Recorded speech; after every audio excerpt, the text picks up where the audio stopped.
Welcome to Creatively Christian, a podcast by Theophany Media, where we inspire, inform, educate, and empower creative Christians of all types. I'm one of your hosts, Brandon Hollingsworth. Life coach and speaker Luke Askew talks with Rachel about living a purpose-driven life and what the world needs from the church. Hi there, it's Rachel here from Theophany Media, and I'm interviewing Luke Askew today, who's a live speaker and provides purpose-driven life coaching. So hello, Luke. Hello, Rachel. Thank you for having me on. No problems at all. It's great to speak to a fellow Englishman and also a Northerner as well. Indeed, yes, indeed. Yeah, that's amazing for me because I live down south. Okay. Northerners are a different breed, I feel. But I probably offend a lot of people if I go into details why. So it's true though. It's true. We say what we see, don't we? We do. So I'd say that's the biggest difference. So it's really amazing to speak to you today, Luke. And I understand that you are a life speaker and you do purpose-driven life coaching, which you've designed all yourself. You consider yourself an entrepreneur, from what I understand. And I just love to find out more about that. So tell me a bit about how you became an entrepreneur and how your faith has sort of influenced that. Okay, so it's twofold really. So in terms of my career, I started in the education system. Mm-hmm. So from a young age, I had a passion to change the education system. That was my big desire. The reason being is because I didn't believe that it was set up in a way for people to be creative in one sense. And what I mean by creative is basically be themselves, express themselves, and be able to learn how to think independently, and to learn for the purpose of creation, and rather than for the purpose of passing a test. So I kind of was very, very passionate about education. I started doing that as a PE teacher, coaching young kids in primary schools from the age of 3 to 10, 11. And I absolutely loved it, fell in love with the aspect of coaching, helping people achieve things, helping people go from A to B. And then that led me to a lot of people start to talk to me saying that I could communicate well and that I should be a speaker and I should speak in schools and bring these antidotes and this perspective into schools. So that's exactly kind of what I did. So I started my first organization called the Believe and Succeed Academy at the time, which was about basically inspiring, educating and empowering the next generation to thrive. And I would travel up and down the UK speaking in primary schools, high schools, and colleges, working with teachers, head teachers, governors, sometimes local MPs, and basically with this message that I believe that we need to start doing things slightly different, and we need to start to empower our young people, and empower them as individuals and to bring the best out of them. But at the time, I wasn't a Christian. Oh, wow. That's impressive. Yeah. So, and that's one of my massive beliefs. You don't need to be a Christian to be a good person. So I believe 100%. It's my personal belief that I believe that God has always been with me. I just didn't know who he was. Yeah. So my journey into faith was just after dealing with a few things with my own mental health, struggling with depression, after living a life that wasn't fully aligned with what I believe purpose is. I struggled to carry that weight myself, and eventually I had to surrender that, and I got introduced to Jesus, and he was the mediator between me and God to know God personally. So that's where my faith comes into it. Yeah. And then it basically, I just started to repurpose my whole life in a different way and have that perspective from a faith point of view and my purpose from that point of view. But to be fair, the mission and the drive and the desire has always been the same. It's just my faith kind of proved why it's so important and that gave me a different perspective in terms of, well, yeah, that makes sense. God makes everyone in his image, but as individuals, and he has a plan for everybody. So it kind of just added meat to the bones in one sense. Wow, that's incredible. So you had this, so you talked about your mental health as being a pivotal point in your life in terms of finding God, and then it's almost like an awakening, I guess. They often say breaking down is waking up, and no, I've really struggled with my mental health, and that's what motivates me to do what I do. So you talk about how you had these opportunities. So I'm guessing, hearing your story and having worked in education, doing similar things myself, it is actually really difficult to have these opportunities. So you've done really well to have access to these people to speak. So how did you do that, Luke? God. And I will just say that because I remember I got, and this is quite a funny story actually, I'll make it short, but I got rang up by a organization that were putting on this massive event for head teachers and governors, and it was to basically offer a training day in one sense for educators. So there was loads of different people there, different experts, and they rang me and said, "Hi Luke," and how old was I at the time? So I'm 26 now. I was probably about 23, so I was young. And they rang me and said, "Hey Luke, we've heard your name. We've heard good reports of what you're doing in the education space. We'd love for you to do a workshop at this event and be the kind of leading expert in PSHE within schools." Oh yeah.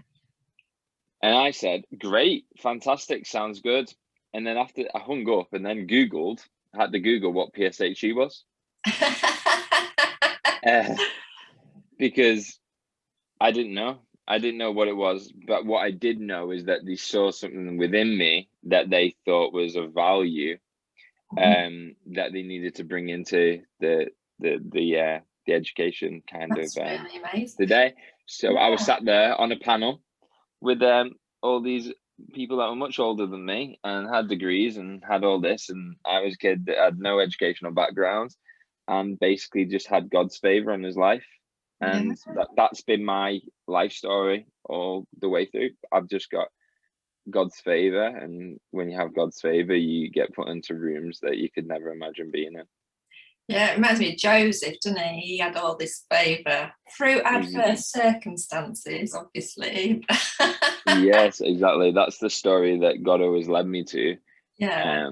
As a personal kind of story in terms of what he would do with my life, that he would give me favor in places wherever I go.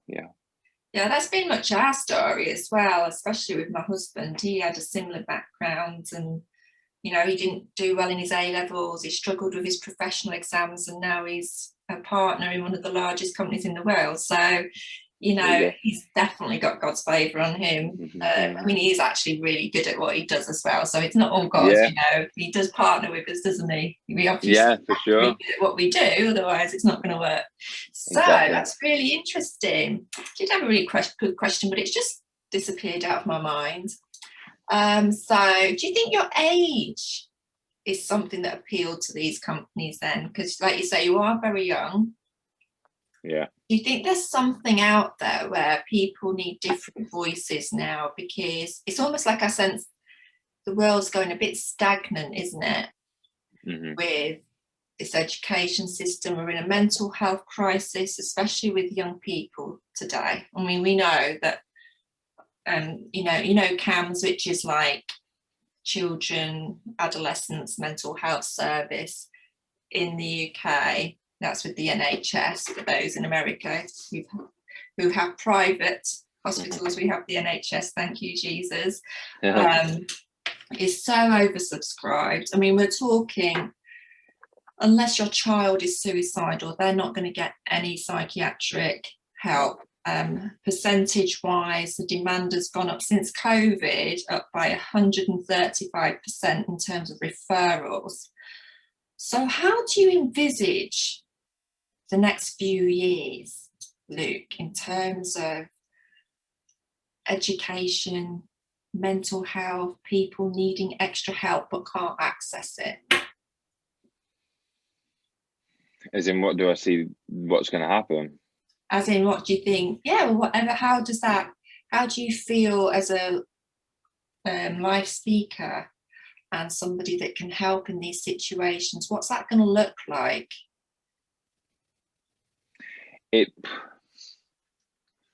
What it looks like is stop playing the game. And what I mean by that is you're going to see a rise of a different sound. I believe this will be led by the church, but the world will also hear it. But the sound is basically going to be a rebellion about how the world functions in one sense. And what I mean by that is, and we already see it, we're already seeing it where people are starting to question the education system, even working very closely with the people within the education system, the head teachers, the ones that are most passionate about helping the next generation. Yeah. They're all saying the same things. The system isn't right. The system's not working. The system's outdated. There's a mental health crisis. There's nothing. We don't feel like we can do anything about it because at the end of the day, we're governed by Ofsted. We're governed by the government in one sense. So you can see the frustration there. But then even in the world, you can see a rise of righteousness, a rise of wanting to see a change and purpose in the world. So you can see that there's a generation that wants to make a massive impact in the world. That looks like whether it's changing the climate crisis, whether that's looking at if companies are ethical or set up in a way that's actually quote unquote humane in one sense. So there is definitely a great sense where there is a rising of what I believe prophetic and apostolic voices that are basically just going to pioneer and challenge the status quo. And this isn't anything new that's ever happened. These are just what we call pioneers of the faith. These are people that go out into the world and make a massive difference to the systems or whatever's going on. And we know some of the most amazing names of them, Martin Luther King being one of them, where he said, I have a dream. And his dream was that one day that people would not judge another person by the color of their skin. And he was a pioneer of God's will for the earth at that time. I just believe we're going to see the same thing happen in the education system, and we're going to see the same thing happen in the earth right now, and it's going to inspire a generation to live differently. That's what I personally believe. Oh, that sounds so exciting. It is exciting. It is so exciting. I mean, that's kind of, the reason I do I'm doing what I do is because I've got 3 children. They're all teenagers now, and one of my children, super smart, bright kid. He's at university now. They've all been brilliant, and one of them really struggled with the education system. The education system couldn't handle their amazingness, basically, and I had to pull them out, and homeschool for 3 years because he was so crushed by the way he was being taught, and it took 6 months for me to get them to put pen to paper again because of the trauma. And the reason how I did that was going through just letting them play, create. And that's when I started to realise creativity is so important to learning and healing. And that's when I started to really look into it. And plus my own mental health as well. And I was really struggling, and I just found how the arts really helped. And I started to investigate the education system quite, what's the word? I've lost my words now, but a lot. I started to investigate a lot. And I realised children by the age of by year 2, lose that freedom to express themselves because of the SATs. And I learned that through my business working within schools. They get the fear of making a mistake. because of the SATs. They're trained for the test. Mm-hmm. I think they're starting to drop the SATs in year 2. I'm not too sure, but that would be good. Yeah, and anyway, but also they only get half an hour a week to be creative in key stage 1 and 2. 1 and 2, yeah. And how do children learn? They learn through playing and creating. And research has shown that too much maths too young is actually damaging for the brain. Wow. And I think, and that's why I'm studying, doing what I'm doing now, because I really, like yourself, we need radical reform in the education system. And I was going to ask you, use the word sound. And I think that's a really interesting word that you use. And do you want to expand a little bit on that as to what you mean? Yeah, so when I say new sound, I don't even think I'm the only one who's saying that. I think anyone who's listening to this, definitely if you are of faith, then there are people saying there's a new sound coming from heaven. And a new sound is like a fresh wind. It's like it's a great awakening in one sense. It's a greater revelation. It's a greater understanding of something. So it's happened throughout history. It gets to the point where society just changes at one point. And I think what you've got to understand is that God made the earth in all of its fullness. And then he said, it's yours. Have dominion. And we have never been given anything else ever again. But look how much we've innovated and created and changed society. Yeah. So I'm a massive believer that the world is becoming a better place, not a worse place.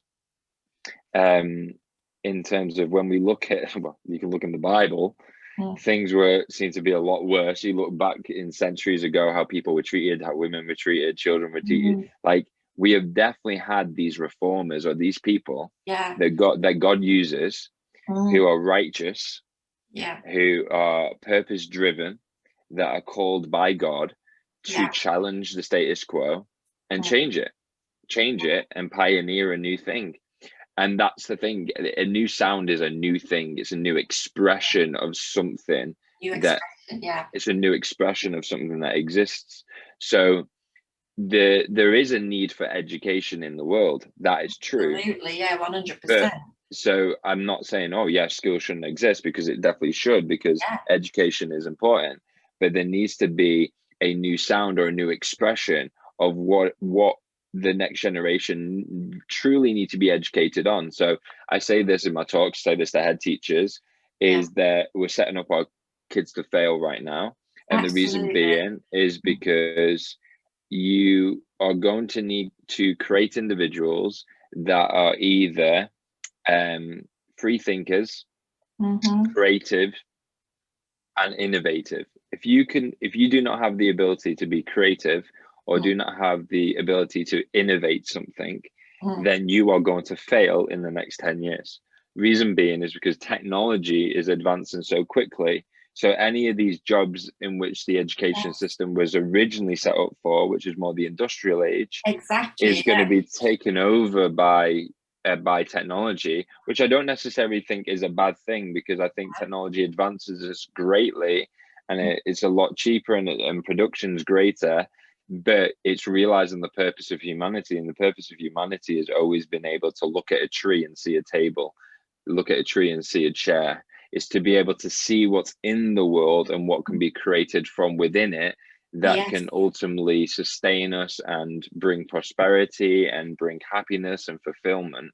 That is the job of the human being. That is what I believe God has entrusted us to do. So until we do that, then we are going to be in a little bit of a rut. And what that looks like right now is, I know a lot of people that are pulling their kids out of school. I don't think that's necessarily a bad thing, but I think what would be better in the long term is that we have these individuals that decide that they're going to create these new schools.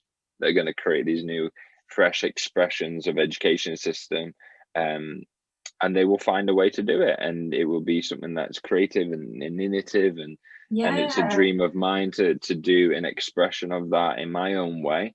So yeah, I think that's ultimately what's going to happen. That's what needs to happen. It's just a waking up that needs to happen, and also you lose faith in the system. So the pandemic's done that. I think the pandemic has allowed us an opportunity to question what it is that we have faith in.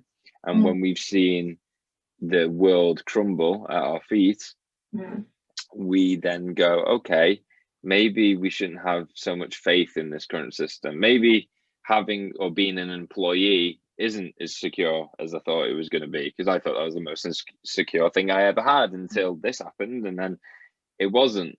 So I think the pandemic has got us to a point where we've stopped and gone, hang on a minute, let's reassess everything. Yes. And now the world is waiting for these new voices to start saying, this is the way that we're going to go. And people will go behind that, and we'll realize who them individuals are, and we'll just see what we've seen for generations, really. Yeah. Oh, well, I love your confidence, Luke. That's really inspiring. And you know, because I've been on that similar journey, but it's been really hard work, because a lot of people are very stuck in that mindset of grades and functionality and the system. And it really is. But I do think it's great to hear your voice. And I think because you're younger than me significantly, it's great to, you know, because you're that fresh voice coming through, you know. Yeah. And I think you're sort of representing this generation coming forward, which is phenomenal.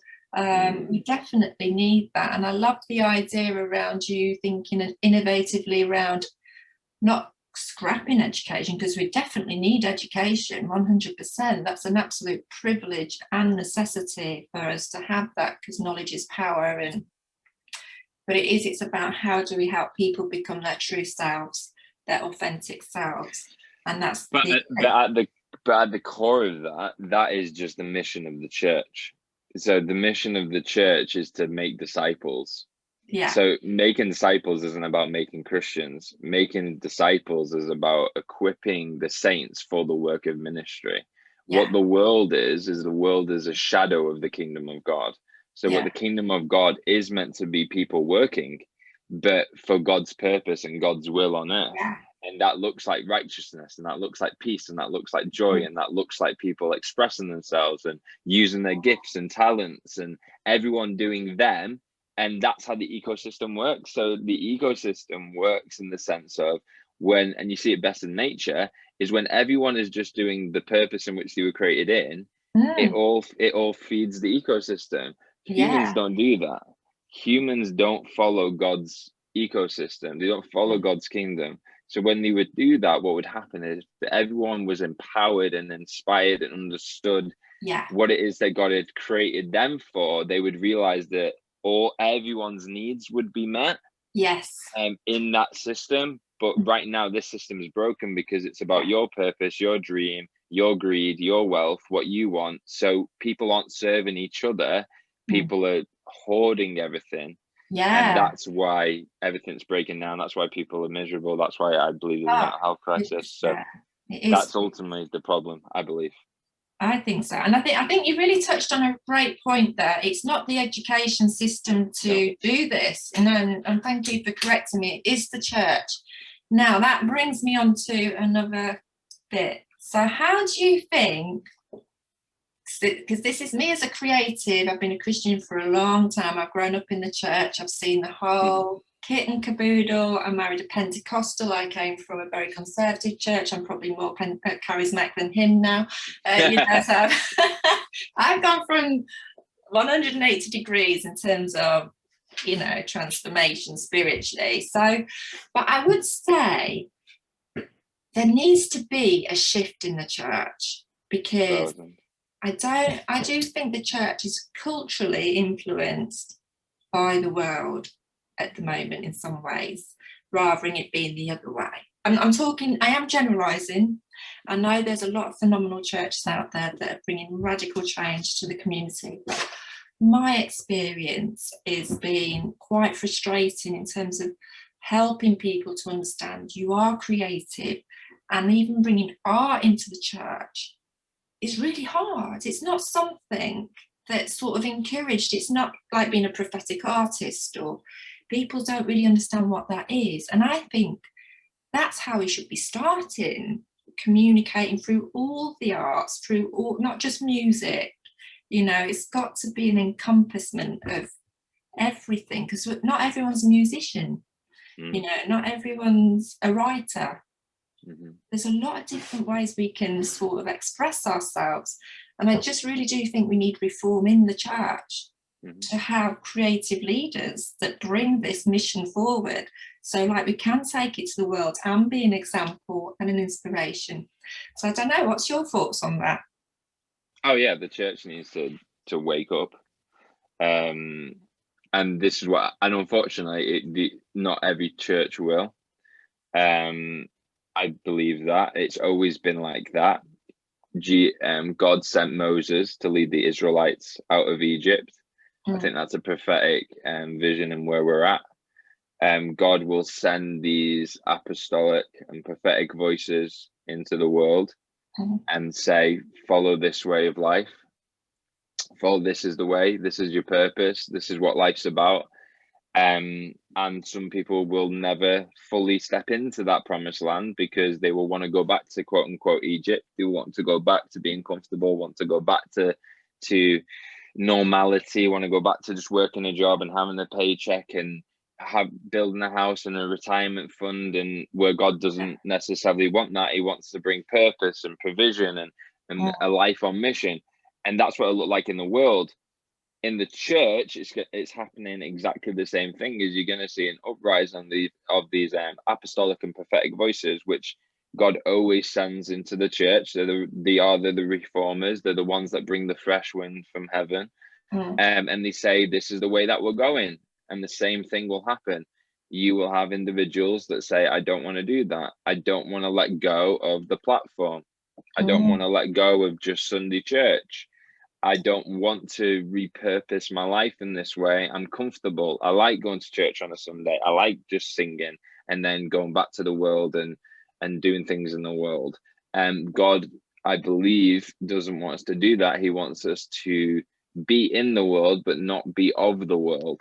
Yeah. And what that looks like is to be disciples of the nations. He asks us to disciple the nations. What does that look like? To disciple the nations it means to basically be an example, a living example of what it looks like to be in the world governed by God's kingdom. And that looks individual for everybody. This isn't about pastors being on platforms or preaching on a Sunday or reading the Bible. Yeah, preach it, Luke.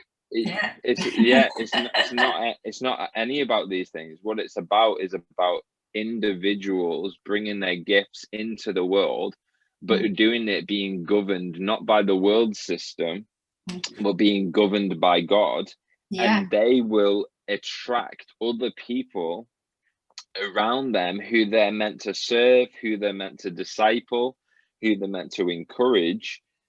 And it's just a whole repurposing of life in general. But the church needs to get out of the four walls and get back into the world and become the heartbeat of the world again. That's ultimately what I believe is going to happen. Some people will follow, some people won't do. If they don't, they'll miss it. And that's the truth, personally.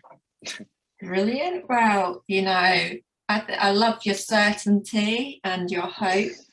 I think it is a battle that we're facing as well, but I do think we are going to win.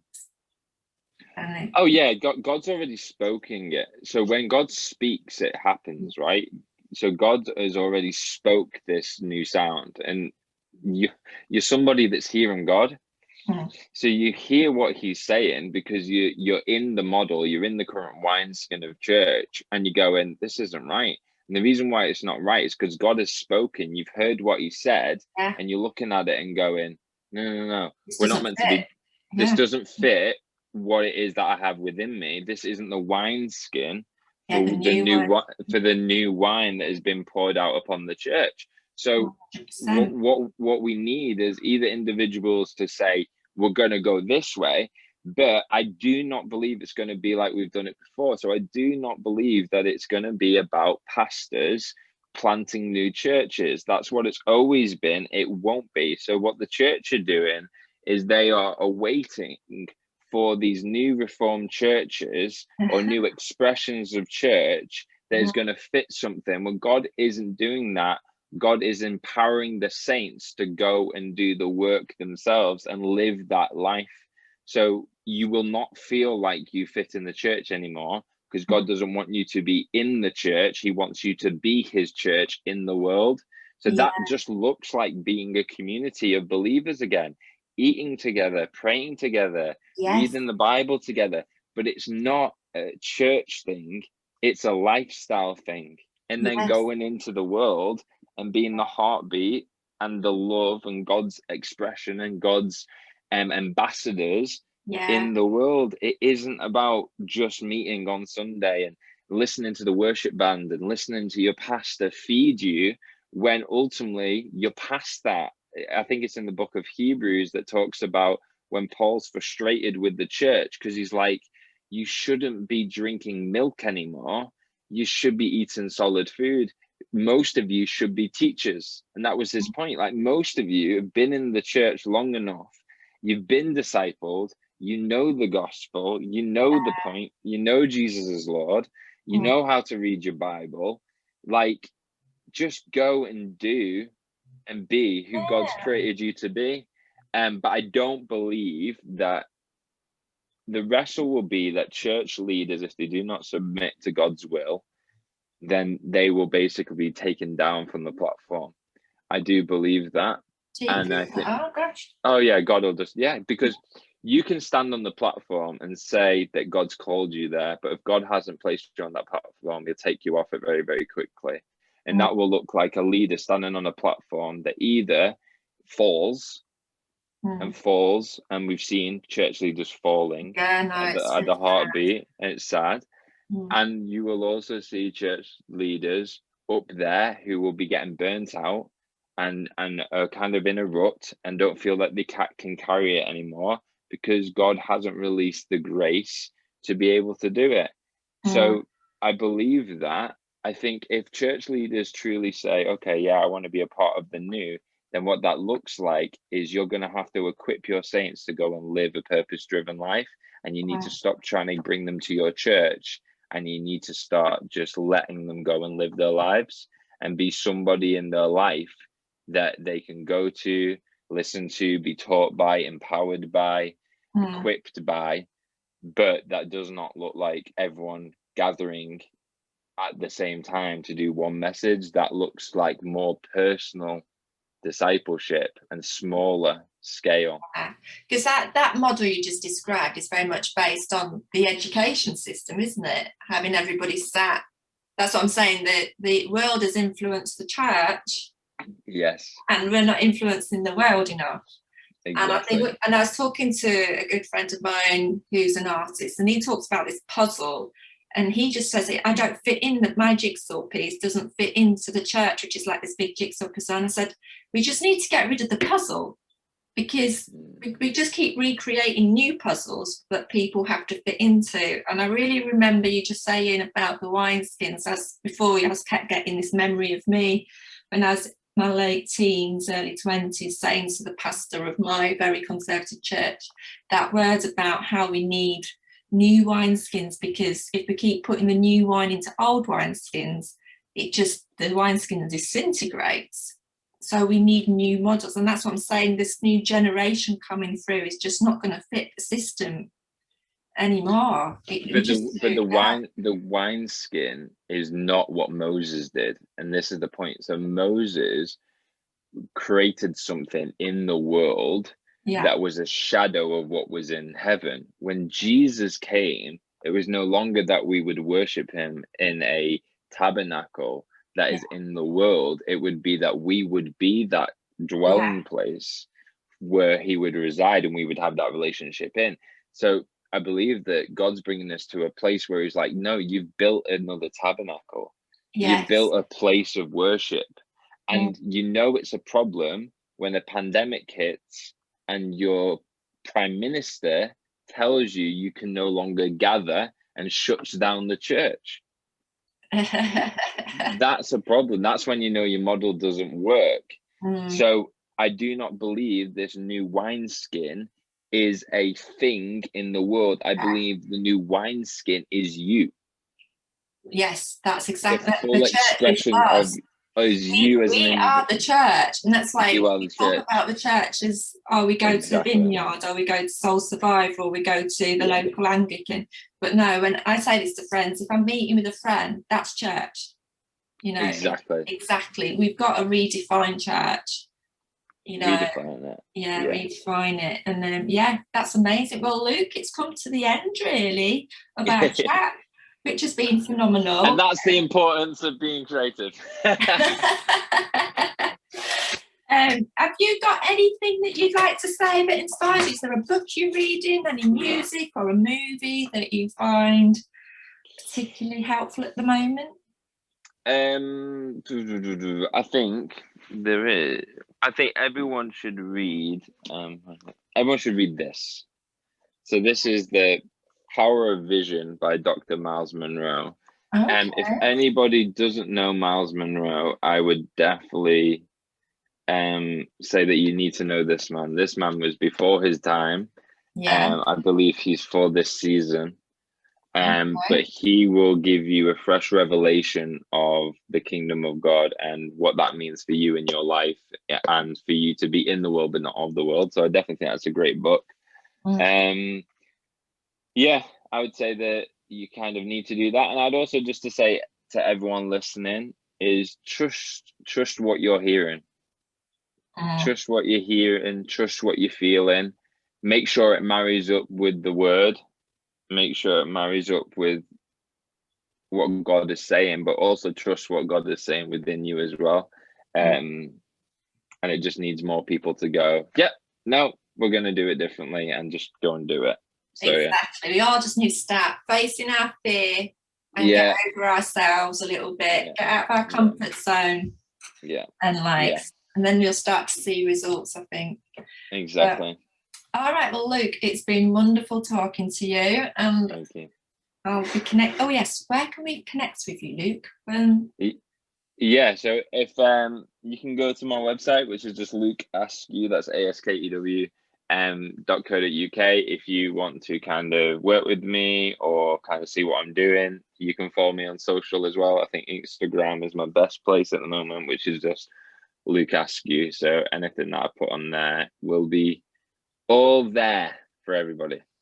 Brilliant, fantastic. Well, I'm really pleased to have met you, Luke, and I hope we stay in touch, and I look forward to seeing your podcast with Theophany. Yes, it'd be amazing. All right now, thank you very much. Bye. Bye. Thank you so much for listening today. To get all the resources and links that were mentioned in today's episode, you can head over to theophanymedia.com/Luke. To support the show and join our patron community, where you'll get extra access and exclusive content, visit us at patreon.com/Creatively Christian. Creatively Christian is a product of Theophany Media. You can find out more at theophanymedia.com. This show is hosted by Brandon Hollingsworth, Andrea Sandifer, Dave Ebert, and Rachel Anna. Our logo is by Bill Brooks. Bill Brooks and Andrea Sandifer did our music, and Jake Dobrins produces and edits the show.